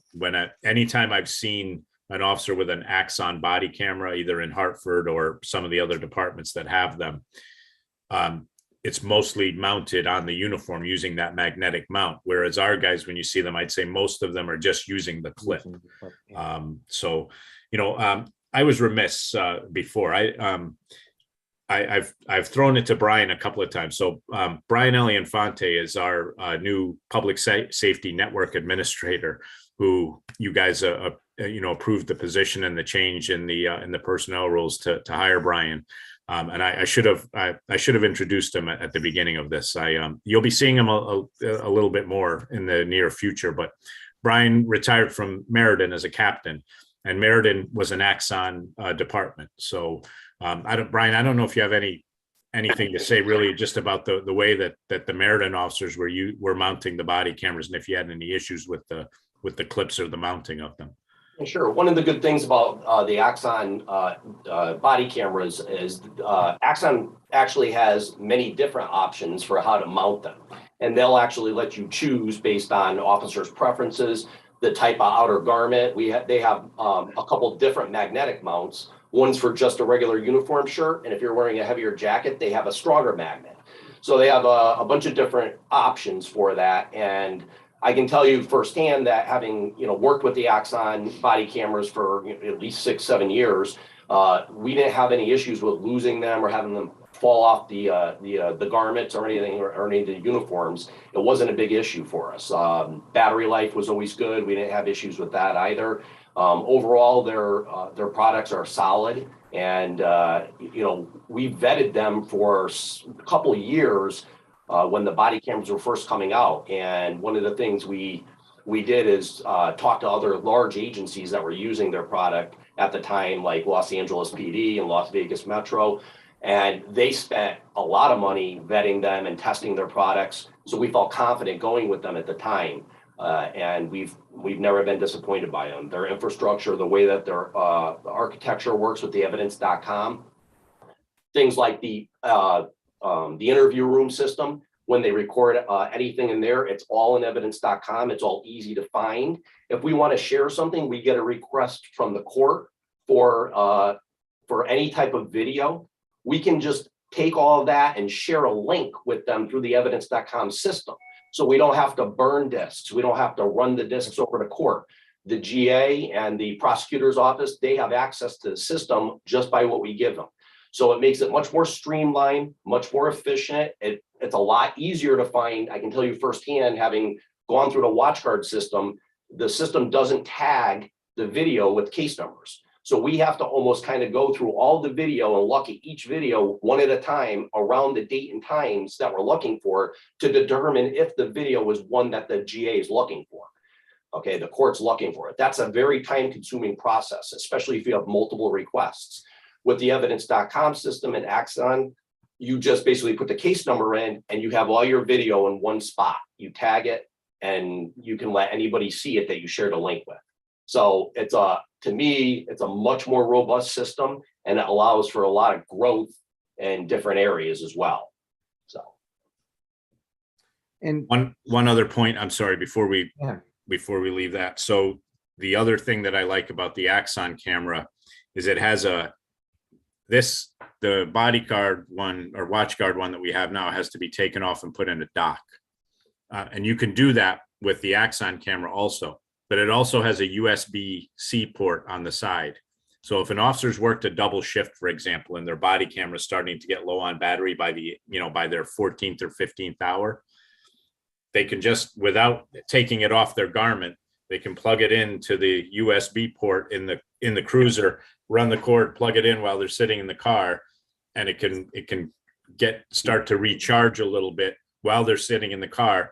And even if an emergency happens and they jump out, the USB-C cord is just going to pop out of the camera and stay in the car. So that's another advantage. They don't have to take it off, and that should eliminate the problem of an officer jumping out of the car and leaving his body camera charging in the port. So sorry, I just wanted to, I'm sure that was your next question, Mr. Talbot. Yeah. No, it's all helpful information. So thank you. And Brian, thank you for that too. It brings up a question though regarding, Meriden's using this system, and obviously there's other communities. Is there any opportunity for some sort of consortium where, we get involved and say, these 7 towns, 10 towns, 3 towns are going to do this contract together. Is there any sort of opportunity for a volume discount? I'm not 100% sure. I'm not sure. Axon wouldn't share with us when we had the sales calls with them, and they were remote, like who else is in the market. I have a personal relationship with the chief in Farmington, and there had already been through their purchasing process there. So it was a matter of public record for him to share with me, how many they bought and what price they bought and everything. Axon is listed on one of the government buying consortiums that we use. So we are getting a government price on it that they match. But as far as, I couldn't tell you off the top of my head if like 3 other departments in Connecticut were thinking of buying them now, and maybe if we bought 150 cameras instead of just 50, if we could get a further discount. I don't know of other departments that are in the market with Axon right now, and B, I don't know if Axon would honor that as giving a price like that. They do give, obviously they give bundle discounts. So if we were to buy the body cameras this year and try to get the cruiser cameras next year, you don't get, there's a discount for bundling them together now, kind of like your internet and your cable or something like that. So.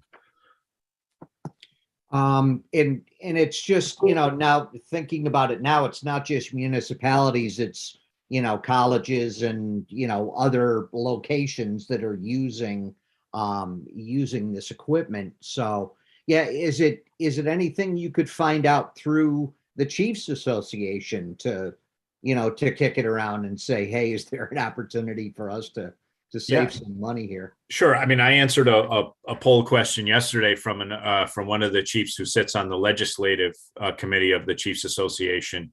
It was more along the lines of, are you compliant with the body camera mandate and the police accountability bill? If not, will you be by June 30th of this year? And if not, why not? So I think, yes, I could send out a request tomorrow, asking if anybody else is in the process of or thinking about buying Axon cameras. And the other thing we could do is reach out to Axon. We've already made the contact with the regional salesperson there and asked them if they would be willing to offer a larger discount if we could get some departments together, to make a larger purchase than just what we would. I'm happy to do that. Thanks, Chief. Thanks, Mr. Chair. Okay, thank you, Mr. Walsh. Thank you, Chief. Just a quick, I just want to make sure I understand. So if the option for Motorola was $68,200 for 1 year, correct? And does that include any ongoing service or contract with them, or is it just one outright? You buy them and that's it. There's a warranty on them, but there's no other. Yeah, it's like you buy it, you own it. We pay the $68,000, and again, just to reiterate, that's to replace the cameras that we have now with the camera that we with the newest version of this particular camera. But again, it's a one-time deal where we'd be buying the camera, and they do have a warranty, but other than that, no refresh of the equipment or anything like that. Okay, so with the Axon, it's $100,000 roughly for the body cameras, the in-car cameras, the interview room, and all the in-cars will have the LPRs on them. So I mean, it sounds like we're getting a much better quality out of all of this, and because you can replace basically 3 cameras in a 5-year period, it makes sense. I'm not an audio video expert, but I think when you have a company that is willing to replace them and upgrade them for 5 years. But I think Sylvia had mentioned, after the 5 years, I guess we renew and we come up with a new contract for them. And maybe it won't be as steep because we already own the cameras that would be relatively brand new in 5 years. So I think going forward, this ideally could save us money in the long run, in my opinion. So I mean, I'm in support of this. I think it's as I said, public safety is the most important, and this will protect not only our citizens, but more importantly, it'll protect our police officers. And I think this is something that it's mandated by the state that we have to have this, and I think it makes sense to go along with your recommendations. Thank you. Just to be clear on one thing, that altogether it's about 114,000 for the things that you mentioned. We pay for the interview part out of the gift account, keeping the general budget line here to about 102, I think is what it came to. Yeah, no, I understand. Yeah, that's fine. Yeah, but yeah, I think it's a good thing. Okay. Thank you, Mr. Walsh. Ms. Pavano and then Mr. Veliver. Hi, yes, I just wanted to make a comment.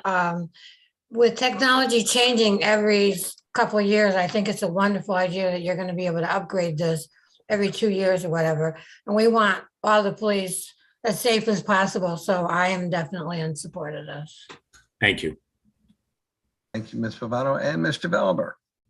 Thank you. And I apologize because maybe I'm just not getting this whole changing out the technology thing as we go through it. Since, the contract's for 5 years, right?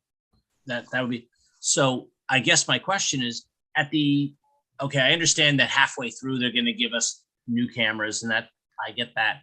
But at the end, why would they give us the camera? And what's the benefit of getting the new camera if potentially at the end of the 5 years, we're not going to stay with them? So my concern is, at the end of the 5 years it almost seems, maybe it's great for upgrading in the technology, but essentially I also kind of feel like that it's also a little bit like they're going to lock us into using them, and that may not be a bad thing. From everything you're saying, this sounds like it's a reputable company, a good company, and a good product. But it seems like, the hook of giving us that third body camera is kind of like, well, we're going to give it to you right when we're negotiating the new contract. And so I'm just trying to figure out, do we really get the third camera if we're not staying with them at the end? And then if we're not staying with them, what's the benefit of having the new Axon camera? And in theory, because we're going to have to swap it out with new materials anyway. So I just want to throw that out there. It's a hook, and I get it, and it sounds like it's a good product. I just want to make sure I understand what's real at the end of it. In the 5th year, are they really going to give us new cameras if potentially we don't stay with them? I think the answer to that question is yes, but look, it's, as Mr. Slocum pointed out, it's a multi-million-dollar company that is in business to make money. And I think you're absolutely right. It's a hook. They give us those new cameras right at the end. And as a way to get our continued business, for us to enter into another multi-year contract with them. And I think they're probably doing it right, because if I think that entering into the additional contract with them for future years is going to be cheaper than coming back to you 5 years from now and saying, we don't want to do business with Axon anymore. And now we need to start from scratch. So essentially I'm coming back saying, now Motorola has taken this technology to the next level, and now we want to go with Motorola.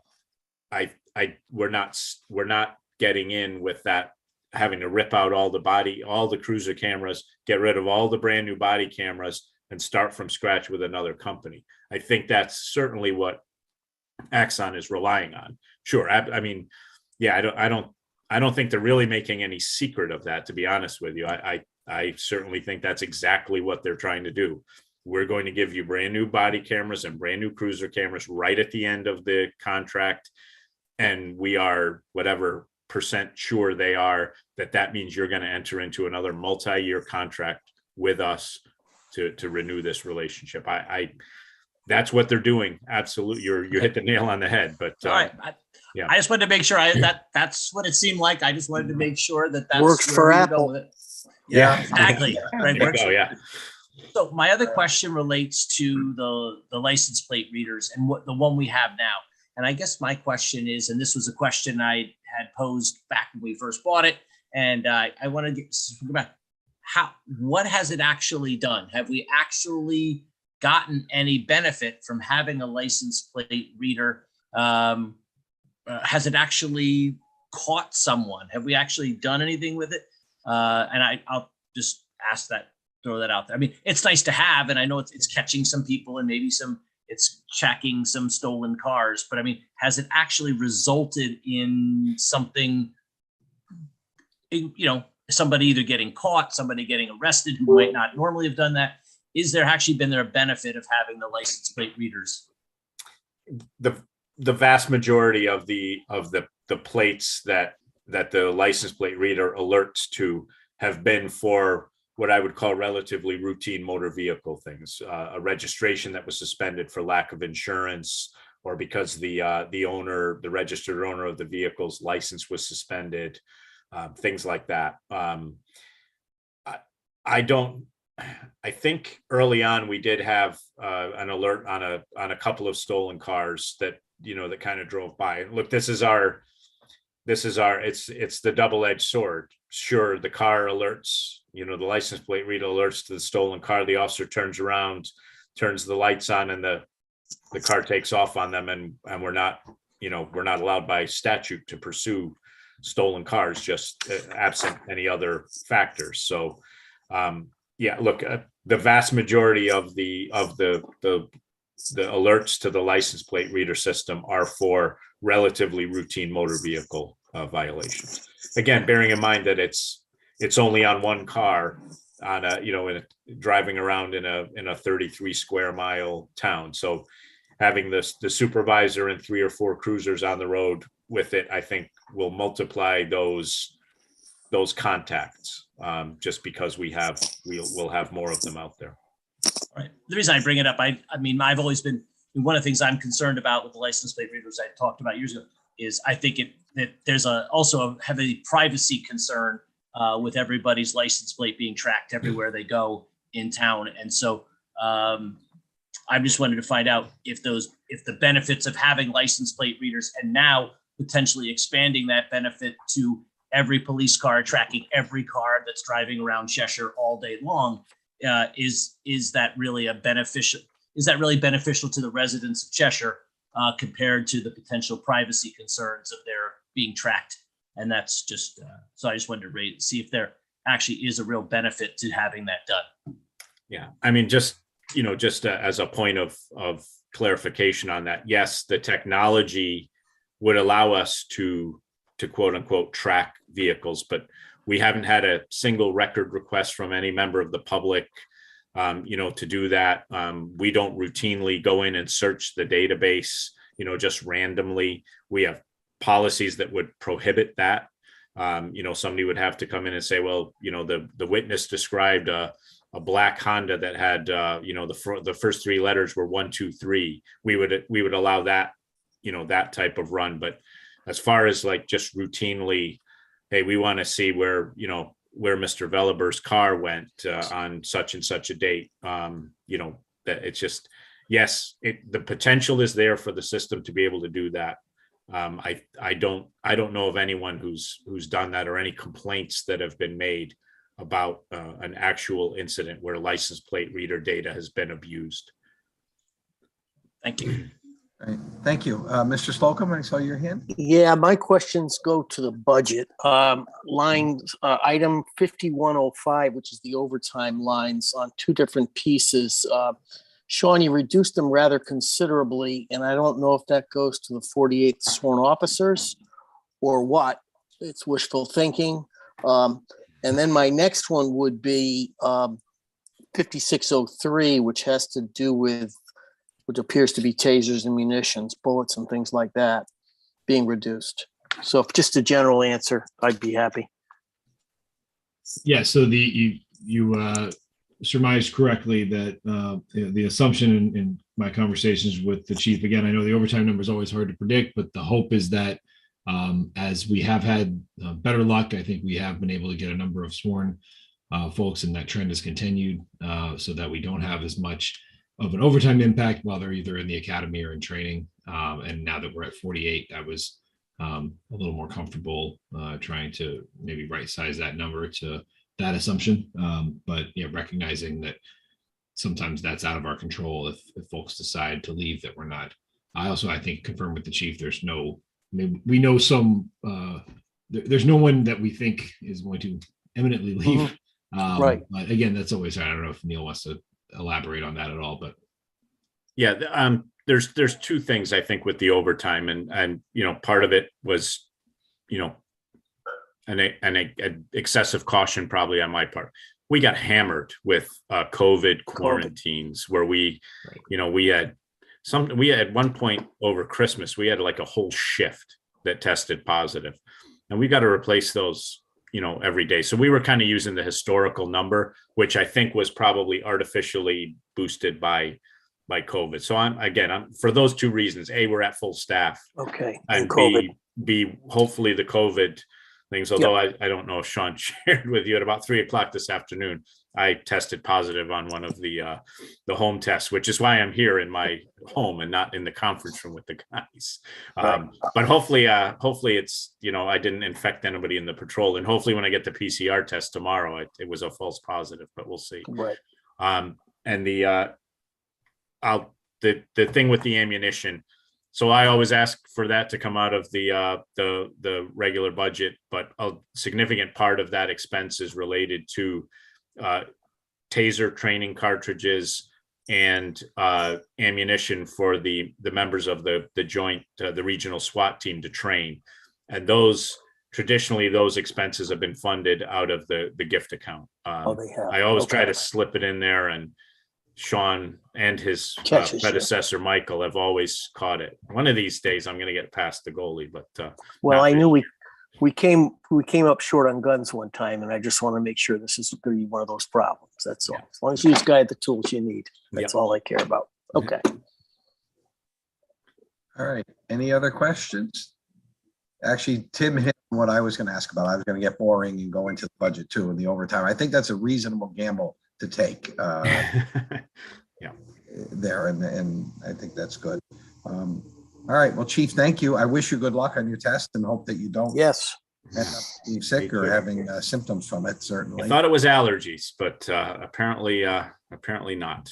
Well, let's good luck to you on that. Thanks. Seeing no other questions, then we will move on. Any questions on the animal control? It's pretty status quo. I think it was $1,000 difference or something. Yep. Anything we need to know, Chief, about that? No, with the possible exception of it may come in a little bit lower than we thought there. We were notified last week that our assistant animal control officer has been hired been offered a position in the upcoming state police academy.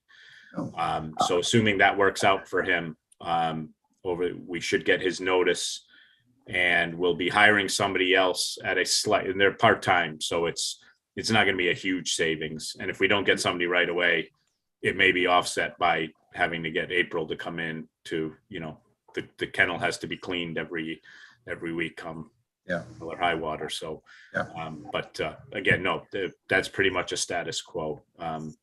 Okay. All right. Well, then, Chief, I will wish you a good evening, and thank you, folks. And I'm going to hand the meeting back over to Mr. Slocum, because you had one other item you needed to add, which was a full council item. Yes, it was. But I will ask one quick question, since we're on page 103, we have the Public Safety Commission. Does that come up under another topic for another date? No, this would be where we could talk about that as well. I did notice that. Yeah, I just wanted to mention, you know, obviously, if someone's looking at percentage, this is like in raw percentages, like an absurd number, but we know there's some justification. But I think to Mr. Lohman's credit, he's got a reason for this. And I just thought we should all be aware of it and look at it and make sure we're happy with the conclusions that he and the department and the manager came to? I mean, obviously, we're paying for some signs. Yeah, the $5,000 for, yeah. Right. Okay. Beyond that, I mean, it's a fairly static budget, but I just wanted to make note of the fact that that's why it's large, and maybe we can get some explanation for what the signs are, because that I don't know about. I don't know what those signs are. So I think this is also indicative of the fact that we've essentially combined public safety and prison advisory. So there's some other increases that they're related to that. I confess to not being 100% familiar with Mr. Lohman's donation, through the foundation that we've used in the past. And a lot of those have been the public safety signs that are up, and a lot of the lock it or lose it type signs that have been put around. Yeah. And I'm not sure exactly how that worked. Arnett may have, I think she had dealt with Frank on that. But again, it was a very generous donation, and certainly. Well, I know that these are apart from those, because those are much more significant dollars, those donations. So this is obviously going to be more local stuff, temporary, maybe the stuff they switch out. I just wasn't altogether sure. And an answer at another time is fine. I'm not opposed to this increase. I'm assuming it's showing up because it's really just different than how it's been handled in the past. So Arnett looks like she wants to answer. So. Great. Actually, Tim, you mentioned the signs that get the messages replaced. Those signs need to be replaced. The frames, permanent signs, are just old and falling apart. So those need to be completely rebuilt and replaced, in addition to the other temporary signs that they've been doing. Terrific. Okay, that's a good answer. Thank you. Any other questions, items? Right, folks. Thank you very much. Mr. Slocum, I'll hand it back to you. Yes. What I'm going to ask that someone put forward a motion to go into executive session to discuss contract negotiations. No action taken after the meeting. Second. So we have a motion from Sandy, a second from Dave Veliver. Okay. All in favor? Aye.